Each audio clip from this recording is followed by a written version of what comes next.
আসসালামু আলাইকুম ওরহমতুল্লাহি ওবারাকাতুহু। প্রিয় দিনী বোনেরা, আজকে আলোচনা করা হবে স্বামীর মন জয় করার 7টি কৌশল। চলুন শুরু করা যাক। নাম্বার 1, প্রতিটি কাজে খুশি মনে স্বামীর আনুগত্য করা, যদি তা কোরআন এবং হাদিসের বিরোধী কোনো কিছু না হয়। নাম্বার 2, স্বামীকে হৃদয়, মন, প্রাণ উজাড় করে ভালোবাসা। নাম্বার 3, স্বামীর সঙ্গে হাসি মুখে, নম্র কণ্ঠে, মিষ্টি সুরে কথা বলা, সেই সাথে ভালোবাসা ও হৃদ্রতাপূর্ণ ব্যবহার করা।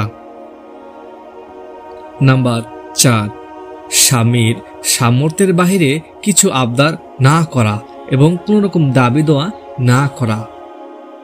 নাম্বার 5, নিজের প্রয়োজনীয় জিনিস আনার জন্য যথাসম্ভব স্বামীকে আদেশ না করা।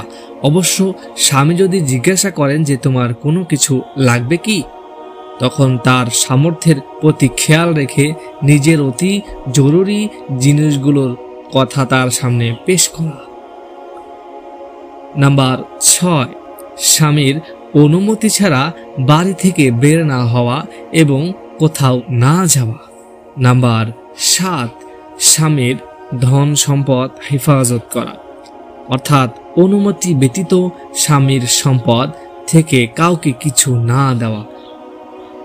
আলহামদুলিল্লাহ, আমরা আলোচনা করলাম স্বামীর মন জয় করার 7টি কৌশল। আল্লাহ তাআলা আমাদের সকলকে আমল করার মতো তৌফিক দান করেন। আমিন।